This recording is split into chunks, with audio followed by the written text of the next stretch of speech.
How's it going, everybody? Welcome back to the channel, and today I'm going to be talking about Emilia Perez.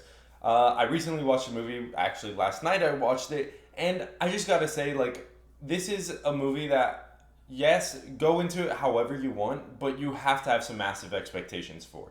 And the reason why, it is one of the most nominated movies in Oscar history, and so going into the movie, you have to know that it's gotten more nominations than the likes of Interstellar, than the likes of I think even like The Godfather or something like that didn't have as many Oscar nominations as Emilia Perez. So you have to go in expecting the top-notch quality that it's supposed to be delivering on.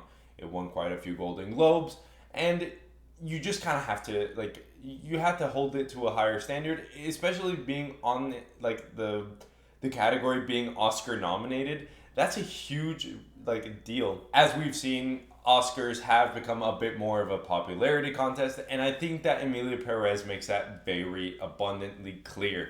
The reason why I will say that was because the movie wasn't very good. I watched Sonic 3 like a few days ago, and I had a lot more fun and liked that movie a lot more than Emilia Perez. And I know Sonic 3 is a terrible movie, not gonna say it isn't. It's fun bad. Emilia Perez is just bad. It's not even fun. You have the best part about the movie was the end. The fact that it ended was my favorite part of the movie, because at the halfway point I paused it. I saw that I still had an hour left, and I was like, God, I am sitting for this for no apparent reason. I was I wasn't forced against my will to watch this movie, but it felt like I did force myself to watch this movie. The reason is the characters feel bland. The story feels bland. Everything about the movie just doesn't scream good to me.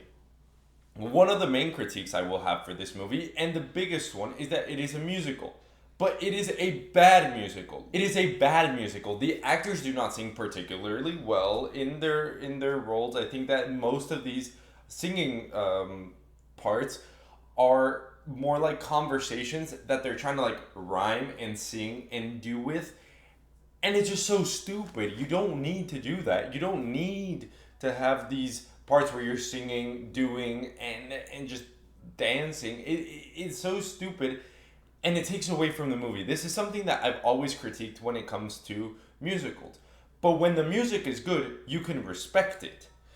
The music is just bad, and then how they're singing is just awful. They're just singing like in their normal voice, and it doesn't really go into anything interesting.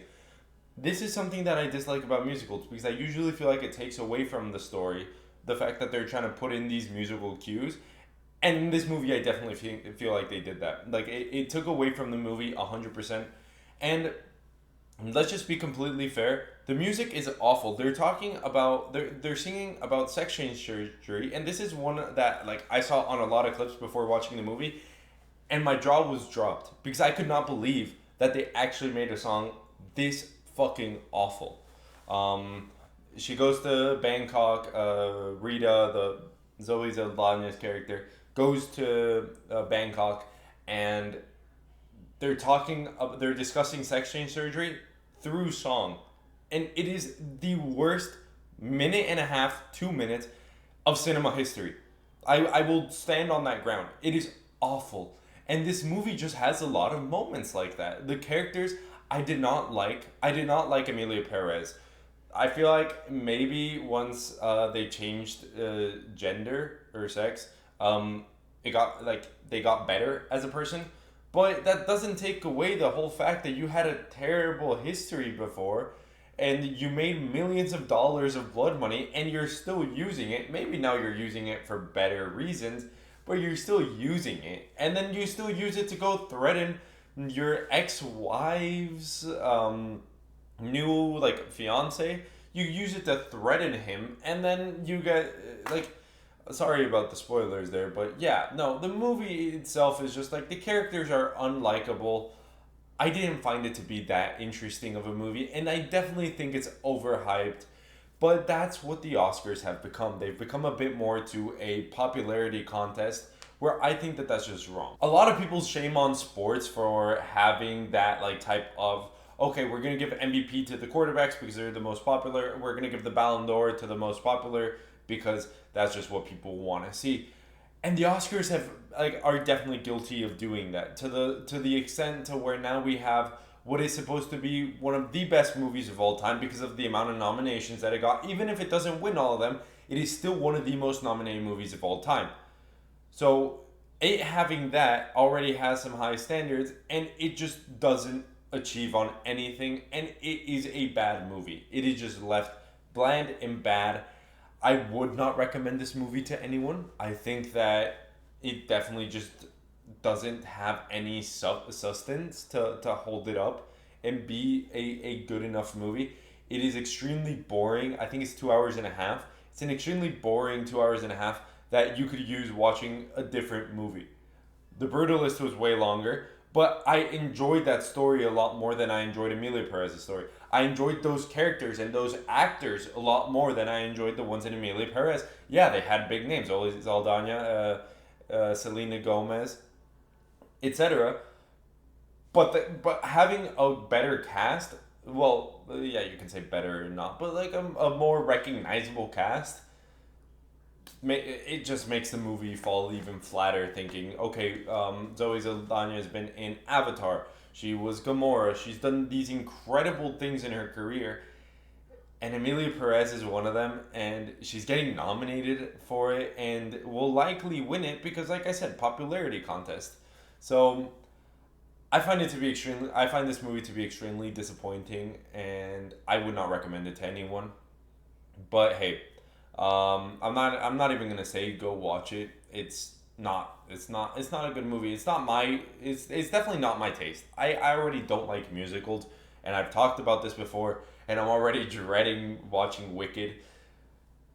But this is just not it. Like, honestly, like I've heard some songs of Wicked, and I think that they're good songs. I think that they're genuinely good, and the Wizard of Oz is a property that I tend to like. It's not one that I constantly think about, and Wicked I don't really care too much about. But at least I like some of the stuff that they try to do with it, and some of the like colors and stuff of that I've seen. This movie just felt way too dark and way too like it's a movie that I might not forget because I didn't like it like at all, but it's super forgettable. It's super bad. Like I wouldn't recommend it. So yeah, if you're looking to waste some of your time, definitely go watch Emilia Perez. Yeah, I have 8 movies left to go watch. I don't know which is gonna be the next one, but it will probably be pretty soon since the day is creeping up on us, and I need to be able to watch all these. I want to be able to make some prediction for what I think is gonna happen in the Oscars. Even if I'm wrong, that's fine. But I just want to be able to think, hey, this is how I would have done it. And Emilia Perez would definitely not win probably any of the Oscars that it is nominated for, just because in any case of the movie, it was just bad, and the idea of the movie itself, you could have made it into a funny like drama kind of thing, and they try to go for a serious take on the movie, which just makes it even worse. So yeah, thank you everyone for watching the video. I hope you guys have an amazing Super Bowl Sunday. Today I'm watching the Super Bowl. Yes, I know I probably shouldn't say when I'm recording this, but I'm watching the Super Bowl today. So hopefully, yeah, hopefully it's not a terrible day. I'll see you all in the next one. Peace out.